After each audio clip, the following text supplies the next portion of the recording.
할렐루야. 오늘 함께 말씀 나눌 제목은 소경을 고치심이라는 제목으로 함께 말씀을 나누면서 하나님 예수님께서 왜 소경을 고치셨는가, 그 의미가 어디에 있는가, 그것을 함께 나누면서 은혜를 나누고자 합니다. 자, 한 소경이 등장을 하게 됐죠. 이 소경은 날 때부터 소경된 사람이라 그랬습니다. 이 땅에서 가장 불쌍한 사람이 소경이 가장 불쌍해요, 사실은요. 근데 소경 중에서도 어떤 소경이 가장 불쌍하냐? 날 때부터 소경은 역시 불쌍하지만은 그러나 살아가는 동안에 병이라든지 사고를 만나가지고 소경 되시는 분들이 계세요. 그분들이 가장 불쌍해요. 왜냐하면은 자연을 봤거든요. 무언가 봤는데 그러나 그 다음부터는 보지 못하는 거예요. 날 때부터 소경되어 있는 처음부터 안 보이기 때문에 사물이 어떻게 생겼는지 구분을 못하거든요. 그러니까 구분을 아예 못하니까 그리움이 없죠. 그리움이. 그러나 눈 떠 있다가 나중에 실명해서 소경이 되신 분들은 기억이 있는 거거든요. 누가 어떻게 생겼는데, 뭐가 어떻게 생겼는데, 또 보고 싶은데, 보지 못하는 것 때문에 그 괴롭이라고 하는 것은 얼마나 큰지 몰라요. 어쨌든 소경은 참 어렵습니다. 참 불쌍합니다. 그리고 가장 큰 충격을 입고 살아가는 사람이 소경이라. 이런 말 있지 않습니까? 사람의 몸을 천냥으로 비유했을 때에 눈이 몇 냥이라고요? 눈이 900냥이라고 했어요.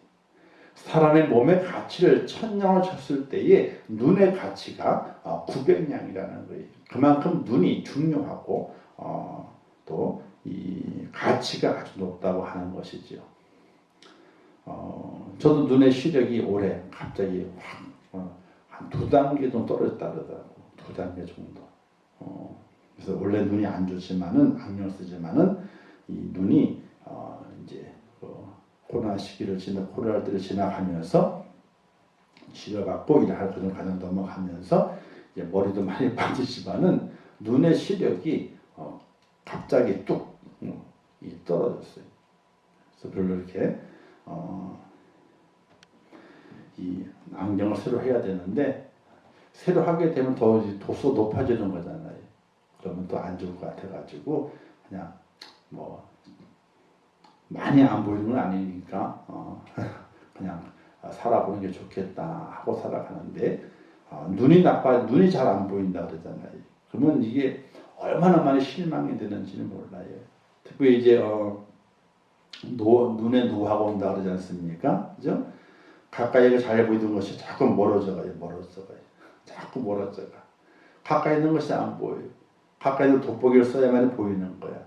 그때부터 이 삶이 참 복잡해지는 거예요. 뭘 하나 글씨를 읽으려고 해도 안 보이니까 돋보기를 찾는 거예요. 돋보기를 찾아 없게 되면 어떻게 돼? 안 읽어 그냥 포기해버리게 되는. 그래서 눈이 안 좋게 되면 포기하는 일이 참으로 많습니다. 그래서 이 소경이 가장 불쌍하다 이렇게 보게 되는 거죠. 근데 나면서부터 소경된 사람이 있습니다. 이 사람이 주님 앞에 오게 되었는데 제자들이 그 소경을 빗대어서 이렇게 말하게 됩니다. 이 맹인이, 이 소경이 소경된 것은 누구의 죄 때문입니까? 자기의 죄 때문입니까? 부모의 죄 때문입니까? 죄 때문입니까? 이렇게 묻게 됩니다.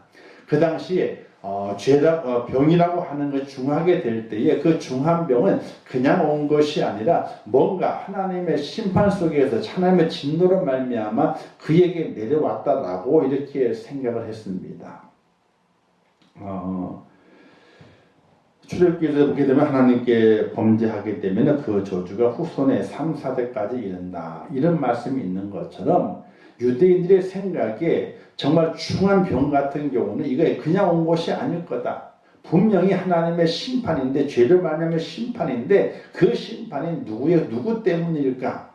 일상적인 생활 속 오는 것이면 그 사람이 죄를 졌기 때문에 벌을 받는다 이렇게 생각할 수 있게 되겠지만은 나면서부터 속용이 됐단 말이에요. 그러면 그 속용된 것이 부모의 죄 때문일까 아니면 그 본인의 죄 때문일까 이거를 묻게 되는 것입니다. 근데 성경에는요 이 업보 사상이라고 하는 것이 없습니다. 이 업보는 뭐냐면요 그 전생에 누군가가 그러니까 환생이라고 하는 것을 생각하게 되면서 업보를 이야기하거든요. 힌두교에도 업보가 있습니다. 소를 숭배하잖아요, 그렇죠? 이 누군가가 선한 사람이 소로 태어난다는 거예요, 소로. 그 소를 아무렇게나 대할 수 없는 거예요. 환생을 이야기하게 돼요. 불교에서도 환생을 이야기하게 되죠. 윤회설을 이야기하게 되면서 환생을 이야기하게 돼요. 그래서 삼국사기에 보게 되면 불교에 대한 이야기가 많이 나와요.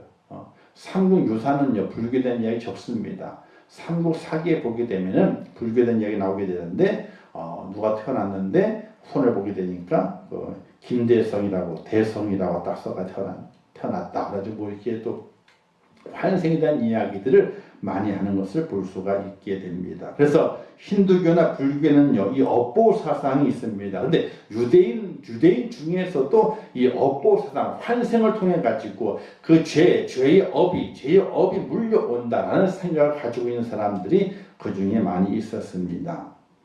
근데 성경에는요 이 업보 사상이 없게 됩니다. 신명 24장 16절 말씀하기를 아버지는 그 자식들을 말미암아 죽임을 당하지 않을 것이요 자식들은 그 아버지를 말미암아 죽임을 당하지 않을 것이니 각 사람은 자기의 죄를 말미암아 죽임을 당할 것이라. 그러니까 아버지의 죄 때문에 아들이 벌을 받고 아들의 죄 때문에 아버지가 벌을 받는 이런 것은 있을 수가 없다.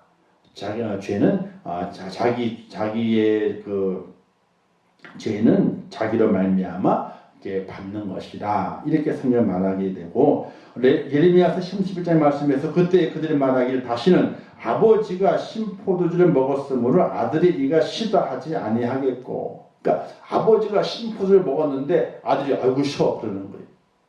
이렇게 이어지는 아버지와 아들대로 이어지게 되는 이런 것들이 없을 것이다 라고 말씀을 하시게 됩니다. 근데 실제적으로는요 하나님 그렇게 말씀을 하시지만 실제적으로 이 하나님의 벌이죠 벌이 그 다음 때로 연결되는 그런 경우들을 많이 볼 수가 있게 됩니다. 조금 이제 이단성이 있어가지고 이제 좀 유행하다가 이제 이 책이 이제 더 이상 발간되지 않았는데 조상의 죄를 끊어야 된다. 조상의 죄, 유전적인 조상의 죄를 끊어야 된다. 이런 책이 이제 한 10여 년 전인가요? 한 10년 전인가? 그때 유행한 적이 있거든요. 그러니까 조상들의 죄로 말미암아 후손들에게 하나님의 저주가 임했다는 거예요. 근데 그 과정들이 이제 우상 숭배라든지 이런 여러 가지 모든 것들을 이야기하면서 그 죄로 말미암아 후손들에게 하나님의 심판이 임하게 되는데 어서 빨리 그 우상의 근원들을 끊어버려야만이 후손들에게 내려오는 그 하나님의 심판을 끊을 수가 있다. 그런 의미로 이제 그 책이 이제 발간됐었는데 그 내용 중간중간에 약간 이단성이 있는 부분이 있어서 이제 그 해석에 있어서 좀 이단성 있는 부분이 있어서 이제 책이 더 이상 이제 발간되지 않았는데 성경에 보게 되면은 이 죄에 대한 모습이 그 다음부터 연결되는 그런 모습들이 있는 것을 볼 수가 있게 됩니다. 실제로 구약에 보게 되면 죄는 용서하지만 죄의 대가는 치러져야 함을 이야기하게 돼요. 그러니까 그 죄가 옮겨간다기보다는 죄의 대가, 죄를 지었으면 그 죄의 대가는 분명히 어떻게 해서든지 간에 치러져야 된다는 것이 하나님의 법칙이라고 하는 거예요. 근데 그게 다음 때로 넘어가는 경우가 있는 거예요. 우리가 잘 알고 있는 다윗의 죄가 있지 않습니까? 간음죄와 살인죄를 지었던 다윗의 죄를 말미암아 다윗이 회개하고 죄 용서함 받습니다. 그러나 그 죄로 말미암은 이 자녀가 탄생되게 되는데 아들 낳게 되는데 그 아들이 7일 동안 앓다가 죽임을 당하게 돼요. 그리고 그 아이가 7일 동안 살다가 죽었는데 그 죽은 것이 누구의 죄 때문이냐? 아이의 죄는 아니거든요. 하나님께서 이 다윗의 그 죄를 용서하셨지만 그 죄에 대한 대가는 치르게 만드시는 거예요. 그러니까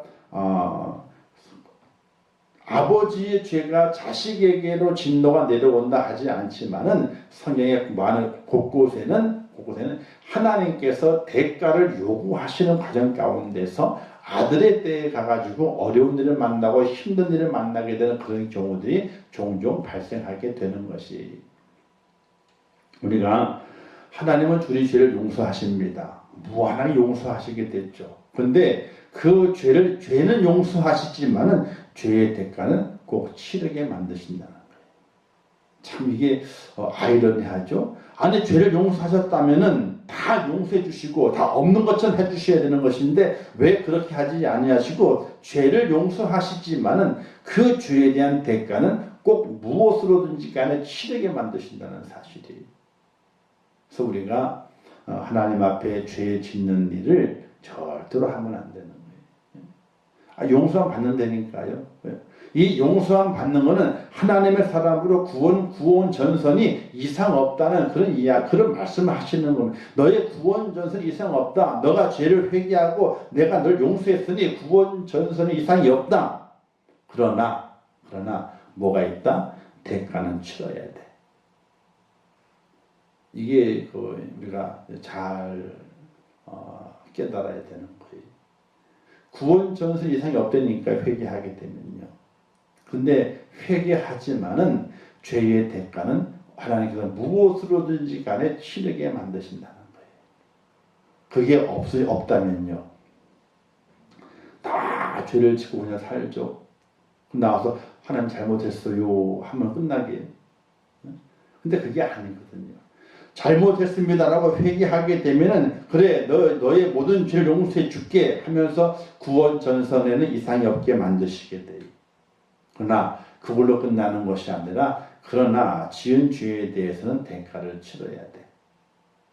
자, 이게 있습니다. 뭐냐면 우리가 죄를 세상의 법에서도 그렇게 큰 죄가 아니고 또 죄를 졌는데 초범입니다. 우발적인 죄일 수도 있고 또 가벼운 죄일 수 있습니다. 그렇다면요, 재판장이 이렇게 합니다. 집행유예를 때리든지 아니면은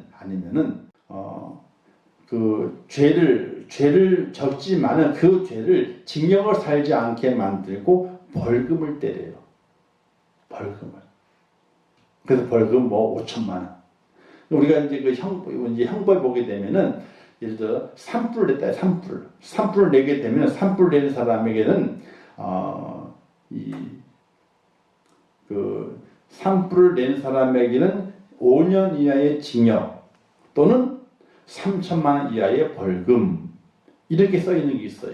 그러니까 징역을 얼마 이하를 살아야 되고 벌금을 얼마 이하를 내야 된다라는 것이 써 있어요. 그런데 이 두 가지를 다 할 수는 없는 거예요.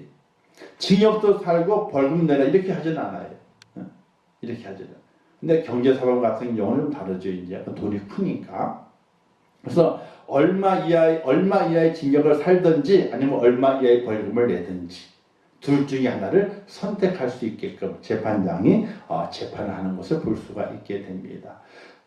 이와 같이 징역을 살진 않지만은 당신이 그렇게 잘못을 구하고 또 잘못 인정하게 되니까 당신에게 징역을 살지 않게 하겠어. 징역을 살지 않아. 그런데 그 집행을 유예하는 대신에 미루는 대신에 당신은 그 죄에 대한 대가를 치러야 돼. 그래서 벌금 얼마를 내야 돼. 이렇게 판결하는 것을 볼 수 있거든요. 그와 같이 죄는 용서하시지만은 그 죄에 대한 대가는 분명히 치르게 하시는 분이 하나님이라는 사실이에요. 그래서 우리가 살아가게 될 때에 죄 짓는 일을 아이고 하나님 다 용서하시는데 아이고 잘못했다 그러면 다 용서하시게 되는데 그걸 용서하시죠. 분명히 용서하세요. 근데 대가를 치르게 만드세요. 이게 참으로 중요한 거예요. 그래서 우리가 살아가는 동안에 우리의 소위, 우리가 하는 작은 일부터 큰 일까지 이것이 과연 하나님 앞에 옳은가 날마다 생각을 하고 깊이 있게 생각하고 행동해야 될 이유가 거기에 있는 거예요. 믿음을 가지고 살아가게 되고 또 믿음 안에서 하나님께서 또 부르시고 또 나도 소원을 하고 이래가지고 하나님의 거룩한 직분을 맡아서 그 직을 가지고 살아가게 될 때에 우리는 깊이 있게 생각을 해야 돼요. 지금 나의 소위, 나의 작은 일부터 행하는 모든 일들이 하나님 앞에서 옳은가? 그것을 생각을 하고 행동을 옮길 수 있는 그런 은혜로움이, 지혜로움이 우리에게 필요하다는 것이. 이 이야기는 이제 열왕기서에 보게 되면은 암몬 족속과 이스라엘 백성 전쟁을 하게 되는데 이스라엘 백성이 꽁꽁 묶였습니다. 포위가 돼가지고. 그래서 지금 그 성 안에서는 다 굶어 죽고 있는 겁니다. 그래서 뭘 하게 되느냐? 이제는 음식이 없어가지고 자기 아이들, 갓난 아이들을 서로 잡아먹기로 해가지고 오늘은 너희 아이를 잡아먹고 내일은 우리 아이를 잡아먹자. 이래가지고 이제 사람들이 아이를 잡아먹다가 문제가 생겨가지고 어저께는 우리 아이를 잡아먹었는데 오늘은 당신들 안 내놓는다고 이렇게 재판을 걸게 될 일이 성 내에서 발생할 정도로 굶주림이 심했거든요. 그때 성 근처에 있던 이 문둥이들이 나병 환자들이 어떻게 돼? 여기에서 죽고 저기 암몬 자손에 가서 죽으니까 우리가 하자 이래가지고 그 진중하다 보니 다 도망갔잖아요. 그래서 그 음식을 다 먹고 있다가 그 문둥이들 다 먹고 있다가 다 금붙이 다 싸질머지고 있다가 그들이 말하게 되는 거예요. 우리가 배불리 먹고 다 취하고 막 그 탈취물도 가지게 되는데 이런 우리의 행위가 옳으냐? 우리 민족도 성 안에서 굶어 죽고 있는데 우리가 먹고 마시고 취하고 가지고 즐기는 것이 옳으냐? 그런 이야기를 하게 되면서 이것은 옳지 않다. 우리의 행위가 옳지 않다. 하나님 우리를 벌하실 거다. 그래서 그들은 어떻게 성으로 돌아가가지고 사람들에게 다 도망갔다. 그 소식을 알리게 되거든요. 우리가 살아가는 동안에 우리의 소위, 우리의 행위가 옳은가 늘 생각을 해보고 거기에 답을 얻어서 행하지 아니하면은 우리가 알지 못하는데 하나님께서 대가를 요구하시는 경우가 생긴다고 하는 사실입니다. 그래서 우리가 살아가는 동안에 업보사성은 없습니다. 환생에서 벌을 받고 환생에서 뭐 축복을 받고 그런 것은 없습니다. 불교로 그렇잖아요. 잘 이렇게 선을 베푸고 살게 되면 그 다음에 어떻게 돼요? 거지가 부자로 태어나게 되고, 그죠? 근데 부자가 욕심이 많고 뭐 그다음에 개나 돼지로 태어나게 된다. 이렇게 환생설을 이야기하면서 이 땅에서 잘 살아야지 더 좋은 곳 태어난다. 환생을 이야기하거든요. 근데 성경에 그런 환생적인 업보사상은 없습니다. 그러나 죄를 짓게 되면 죄 용서는 받습니다. 그러나 그 죄에 대한 대가는 분명하게 누군가가 하나님께로부터 치름을 받아야 된다고 하는 그것을 성경은 말씀하고 있기 때문에 오늘 우리의 삶을 믿음 안에서 잘 사는 지혜로움이 필요하다는 것입니다. 예수님이 답하시게 되죠. 자기의 죄도 아니고 부모의 죄도 아니다. 그 말씀하시기를 하나님이 하시는 일을 나타내고자 하십니다. 하나님이 하시고자 하는 일을 나타내고자 하십니다. 즉 나면서부터 소경된 자가 그 소경이 된 것은 아버지의 죄도 아니고 그 자신의 죄도 아니다. 그 소경된 자를 통해서 지금 하나님께서 하시고 싶은 일이 있는데 그 하시고 싶은 일을 이 소경을 통해서 이루기를 원하신 것이다. 하나님께서는 불행을 만드신 것이 아니라 불행 속에서 일하시는 하나님이다. 이걸 말씀하게 되는 겁니다. 이 땅의 모든 삶은요, 어떤 사람은 행복한 삶이 있고 어떤 사람은 불행한 삶이 있다. 정말 그럴까요? 아니에요. 행복한 삶이 있다고 말하지만 그 사람도 그 속을 들여다보게 되면 불행한 삶이 있어요. 불행한 삶이라 그러지만 또 그 속을 들여다보게 되면 그 속에도 행복한 삶의 구석이 또 있어요.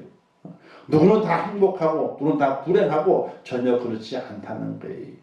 하나님의 모든 섭리 속 하나님께서는 그 행복 속에서도 일하시고 불행 속에서도 일하시면서 하나님이 하시고자 하는 일을 하고 계시다는 거예요. 그래서 우리는 이 땅의 삶에 나는 행복하다. 하나님 복 주셔가지고 나는 불행해. 하나님 나를 복을 안 주시고 나를 저주하시나 봐. 전혀 그게 아니라는 거예요. 내 삶이 행복하고 내 삶이 불행하고 그 기준이 어느 기준이 돼야 될 것인가? 바로 내가 하나님의 사람인가? 하나님의 손에 붙잡혀 있는 사람인가? 하나님의 손에 유기된 사람인가? 유기는 뭔지 아시죠? 버림받은 사람인가? 이게 행복과 불행의 기준이 돼야 되는 거예요. 이 땅에 물질이 많고 적음이 행복 기준이 아니고, 이 땅에 지식이 많고 적음이 기준이 아니고, 명예가 있고 또 권세가 있는 것, 그것이 기준이 아니라 하나님이 나를 붙드셨느냐, 나를 놔버리셨느냐, 이것이 우리의 행복과 불행의 기준이 되어야 된다는 사실이. 근데 오늘의 성도들이 어떻습니까? 행복의 기준을 어떻게 잡아가게 됐죠? 이 땅에 사람들이 말하고 있는 그 행복의 기준이 절대적인 기준인 줄 알고 그 기준을 쫓아가고 있다는 사실이 참 안타까운 문제죠. 안타까운 문제. 우리의 삶의 기준이 어떻게 돼야 될 것인가를 우리는 깊이 있게 헤아려 살아볼 수 있어야 됩니다. 세상에서 복이라고 하는 것 있으면 좋은 거예요. 좀 편리한 거죠. 편리한 거예요. 없다고 불행한 것이 아니에요. 좀 불편한 거예요. 좀 불편한 거예요. 그래서 기도하는 그 아굴의 기도에 보게 되면 이렇게 기도하지 않습니까? 하나님, 첫 번째 정직을 이야기하잖아요. 그렇죠? 허탄한 것을 멀리하게 하옵시고 정직하게 살아야 돼요. 사람이 이 땅에 살아야 돼요. 하나님의 사람 특별히 정직해야 돼요. 두 번째는요. 뭐라고 고백하게 됩니까? 기도하게 될 때에 나로 하여금 물질이 많게도 하지 마옵시고 없게도 하지 마옵소서. 너무 많아가지고 하나님이 없어. 물질 의지하니까. 그렇게 살면 안 되겠고, 너무 없어가지고 남의 물건 훔쳐. 그렇게 살게 돼 하나님 용복이니까 그렇게 살면 안 되겠고, 그냥 일용할 양식을 내게 공급하옵소서. 일용할 양식을 공급하는 그 시절이 어떤 시절이었냐면요, 약속의 땅에 들어가가지고 그 땅의 시절이 아니라 광야 생활 속에서 하나님께서 매일매일 일용할 양식을 공급하시는 그때가 가장 행복한 때라고 하는 것을 이 아굴이 기도하고 있는 거예요. 매일매일. 광야가 얼마나 힘이 듭니까? 약속의 땅이 더 훌륭하죠. 자기의 땅도 있고 집도 있고 다 있는데. 근데 아굴의 기도를 보게 되면은 많게도 마옵시고 적게도 마옵소서. 매일매일 일용할 양식을 허락하옵소서. 그 일용할 양을 허락했던 매일매일 허락했던 그 시절이 어떤 시절이냐? 바로 광야 40년 시절. 하나님의 함께 동행하면서 그곳에서 매일매일 만나를 내리시고 매출을 내려주셨던 하나님의 일용할 양식. 그때가 가장 행복했기 때문에 그런 때를 내게 주옵소서라고 기도했던 것이 아굴의 기도거든요. 그게 행복한 것이 약속의 땅이 아니었어요. 오히려 광야 시절 속에서 하나님이 동행하시는 그때가 가장 행복한 때라고 하는 것을 우리에게 말씀해 주고 있듯이, 오늘 이 땅에 살아가게 될 때에 나의 모든 삶을 통해서 하나님이 하시고자 하는 일을 나타내소서. 하나님이 하시고자 하는 일을. 그래서 자기의 죄도 아니고 부모의 죄도 아니에요. 하나님께서 그 소경을 통해서 하시고자 하는 일이 있는데 그것을 지금 하려고 하신다. 이렇게 주님께서 말씀하시게 됐던 겁니다. 그럼 하나님의 일은 어떤 일인가? 그 당 유행했던 질병에 대한 헬라 사상이나 윤회 전생설을 배격하시고 오직 하나님의 목적이 있다고 말씀하시고 있는 겁니다.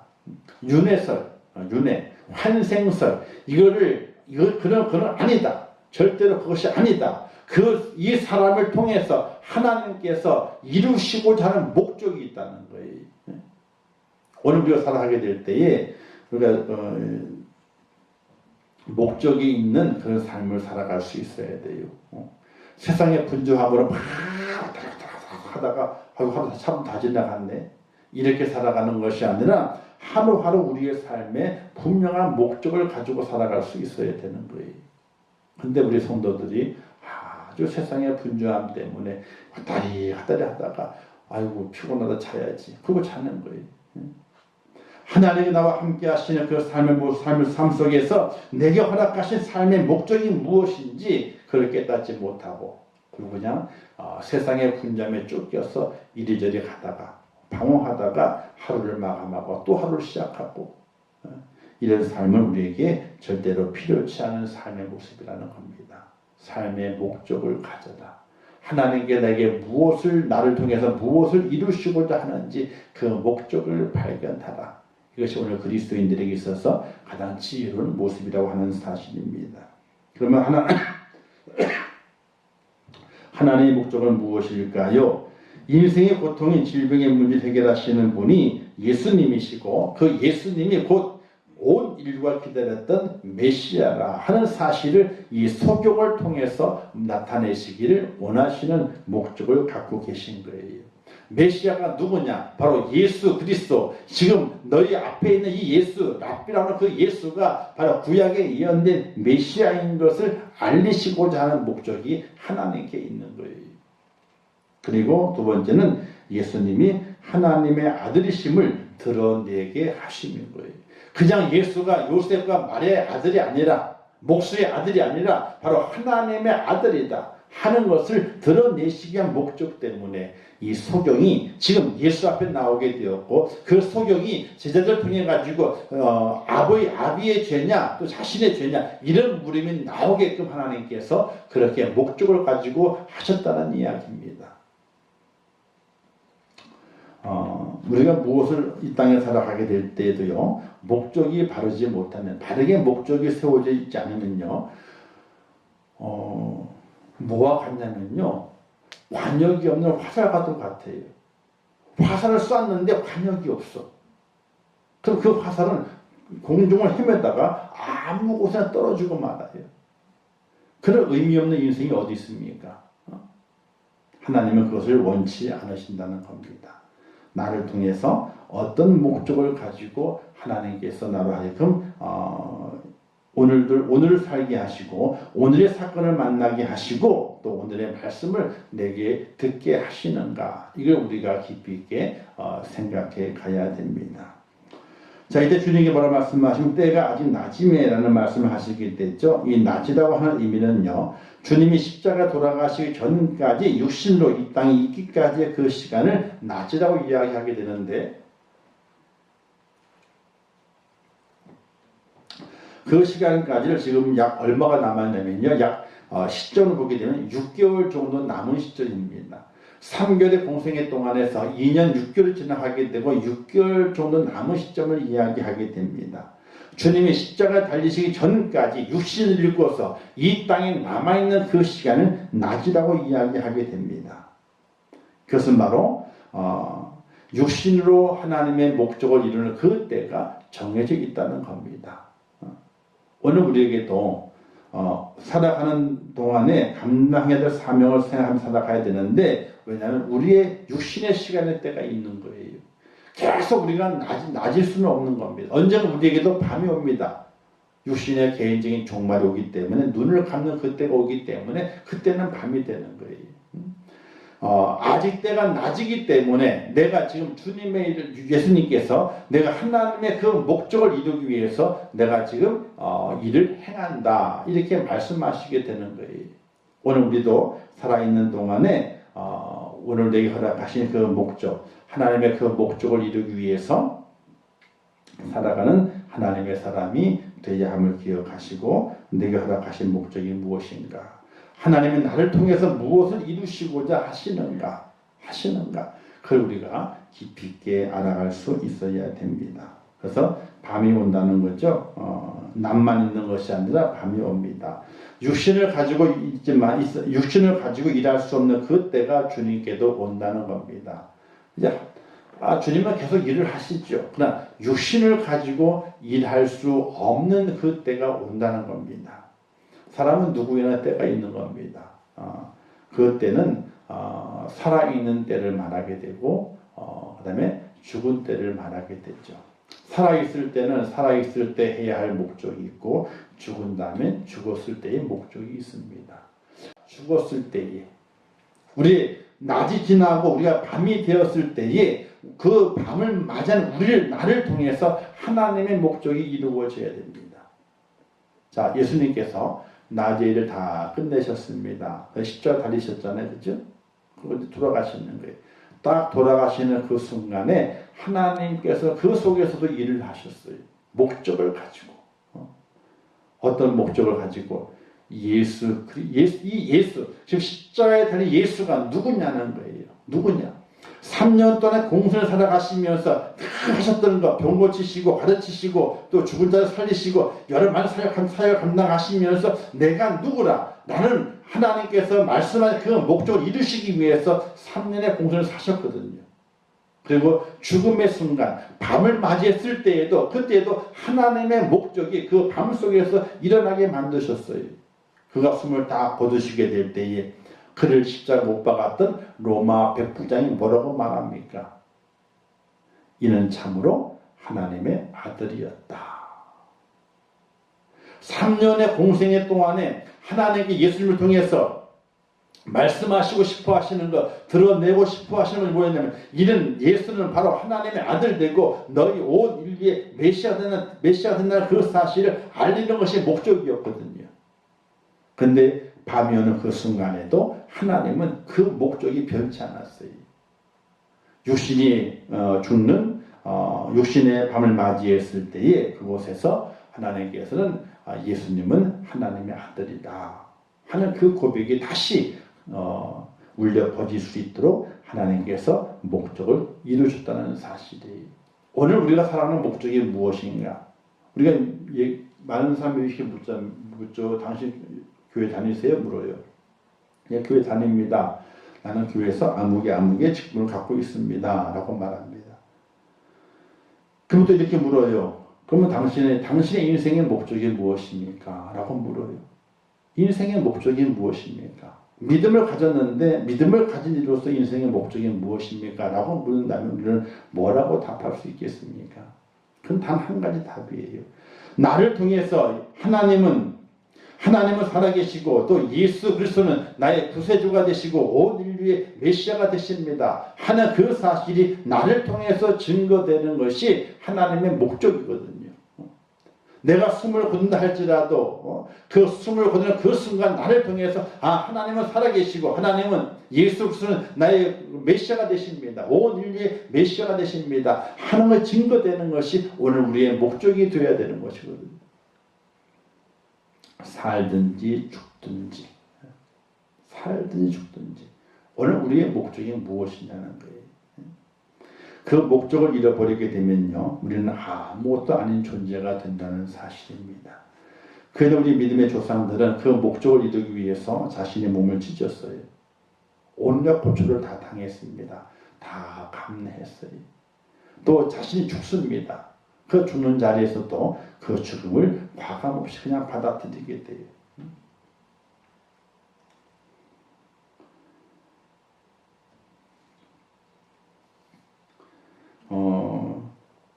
우리가 그 주기철 목사님이라든지 이런 분들의 생애를 바라보게 될 때에 유명한 일화들이 참 많이 있잖아요. 믿음을 거부하게 만들고 하나님을 배반하게 만들고 십자가를 밟게 만들고 주님의 얼굴이 있는 그 성화 그림이죠. 그림을 밟고 하게 만드는 일들이 얼마나 많이 있었습니까? 그러나 그 모든 것 속에서 이긴 자도 있었고 견딘 자도 있었지만은 실패한 자도 많이 있었어요. 근데 문제는 그 다음이었습니다. 죽어서 실패한 자 같았지만은 그 죽음을 통해서 뒷이야기들이 나타나기를 저는 정말로 믿음의 사람이었다. 정말로 목사였고 정말로 장로였고 정말로 권사였다. 한 이야기들이 핍박자들을 통해 가지고 증거되고 그 핍박자들이 훗날에 다시 예수를 믿어서 변화돼 가지고 그들의 감정 속에서 내가 이렇게 누구를 이렇게 했는데 정말 그들은 참 장로님이었고 참 권사였고 참 목사였습니다 그들 때문에 내가 그들을 죽이고 내가 이렇게 변화되어 예수 믿게 됐다고 하는 그런 간증들이 얼마나 많이 있는지 모릅니다. 그 옛날에는 그랬거든요. 정말로 믿음을 가지고 목적 있는 삶을 살았는데 오늘 이 시대는 믿음이 있다고 말하지만 목적 있는 삶이 아니라 목적이 없어요. 환영을 잃어버렸어요. 화살은 날아가는 겁니다. 허공을 날아가는 겁니다. 목적지가 없이 뭔가 잘못되어 있는 것이죠. 자, 예수님은 자신을 세상의 비침을 선포하시면서 인간의 어두운 삶의 부분을 몰아내고 생명과 치유와 회복을 주시는 분임을 선포하시게 됩니다. 소경을 낫게 하시게 되죠. 눈을 띄어주시게 만들게 됩니다. 바로 생명을 주시고 치유와 회복을 주시는 분인 것을 나타내시길 원하셨습니다.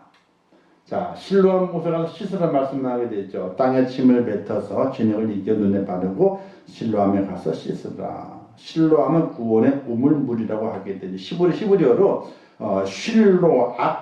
쉴로아크라고 합니다. 이 말의 뜻은요, 보냄을 받았다라는 뜻입니다. 그래서 실로암은 바로 예수 그리스도를 상징하는 것입니다. 그래서 이 실로암에 실로암 보냄을 받았다. 예수님인데 그 예수님께 가게 되면은 회복이 일어나게 되는 겁니다. 그러면 그 예수님 누구냐? 바로 온 인류의 구세주가 되신 메시아라 하는 것을 말씀하게 되죠. 그래서 메시아에게 가게 되면은 회복이 되게 되는데 예수님께서 소경을 고치신 것은 바로 이 예수님이 메시아이기 때문에 이 소경을 고치게 되었고 그에게 생명을 주었고 그에게 광명을 주었고 그를 치료하고 회복시키셨다. 그런 분이 누구냐?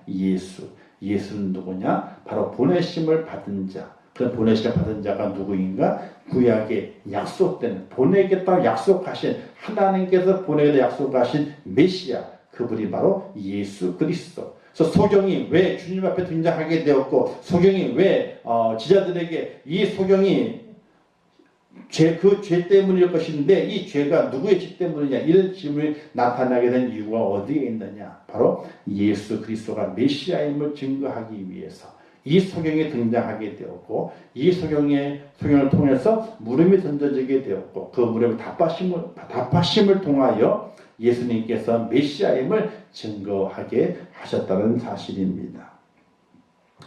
오늘 우리가 믿음을 가지고 살아가게 될 때에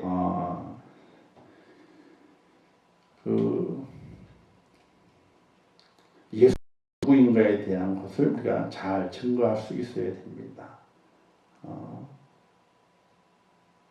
근데 문제는 소경을 고치시는 예수님 고치셨거든요. 능력을 베푸셨습니다. 그로 말미암아 예수님께서 메시아인 것을 보여주셨어요. 오늘 믿음의 성도 이 땅에 살아가면서 내가 하나님을 증거하고 메시아를 증거하게 될 때에 내게 능력이 있어야 돼요. 근데 그 능력이라고 하는 것이 병 고치는 능력, 그런 능력을 말하는 것이 아니에요. 아니 그런 능력이 있으면 좋죠. 방언을 말하고 병도 고치고 귀신을 내어 쫓게 되고 그런 능력이 있으면 그것도 능력입니다. 그런 능력도 필요합니다.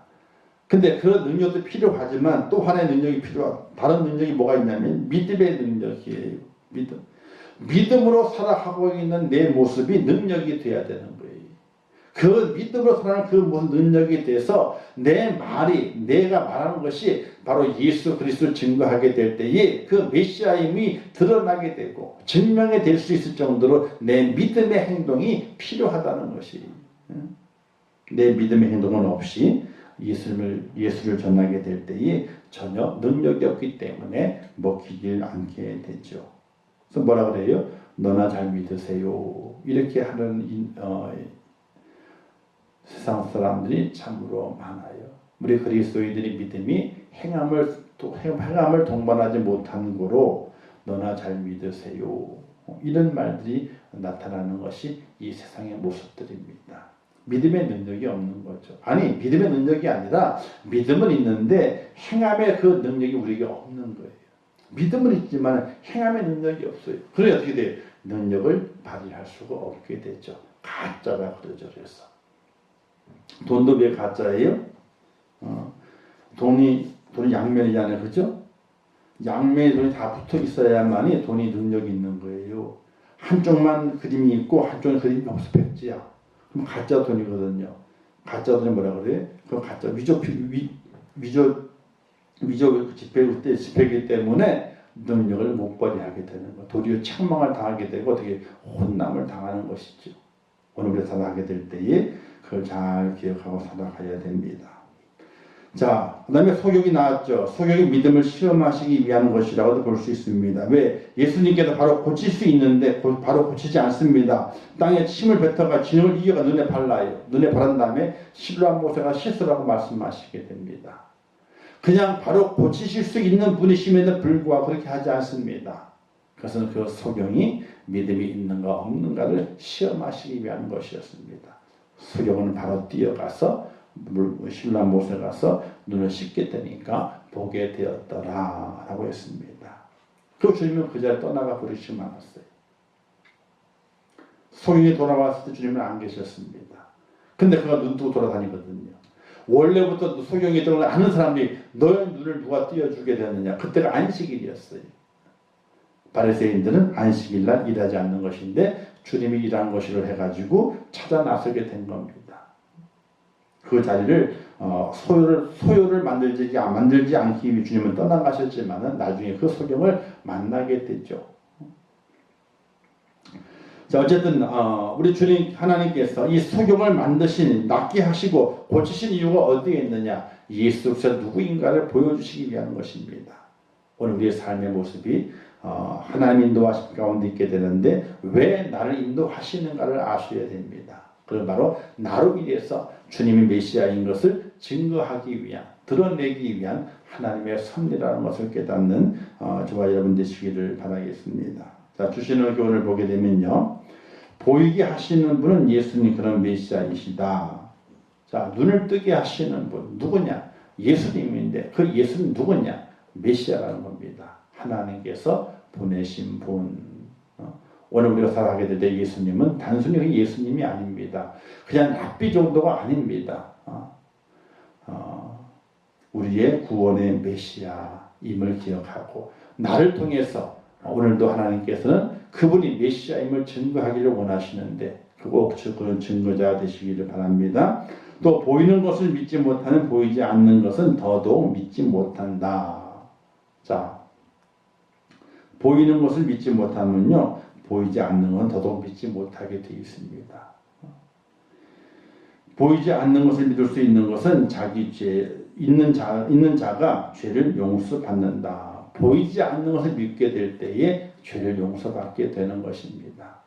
오늘 우리가 살아가게 될 때에 보이는 것에 너무 집착하지 마시고 보이지 않는 것을 믿을 수 있는 그 능력의 사람으로 우리가 살아갈 수 있어야 됩니다.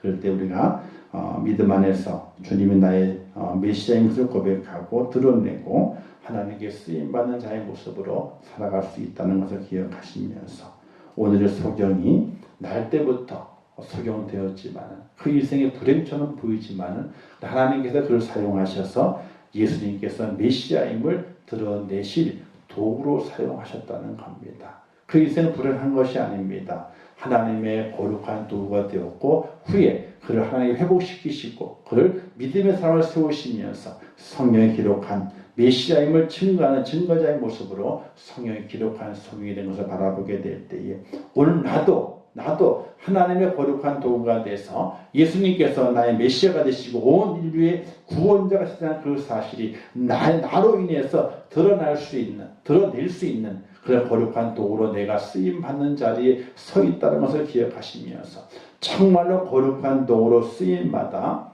하나님의 칭찬과 또 우리의 삶의 회복과 또 새 생명을 얻는 그런 축복의 자리에 서는 저와 여러분 될 수 있기를 주님의 이름으로 축원합니다. 기도하겠습니다. 좋으신 아버지 하나님 은혜를 감사합니다. 저를 사랑하시고 붙잡아 주시고 오늘 이 저녁도 불러주셨사오니 깨닫게 하옵소서. 주의 은혜 가운데 있게 하옵소서.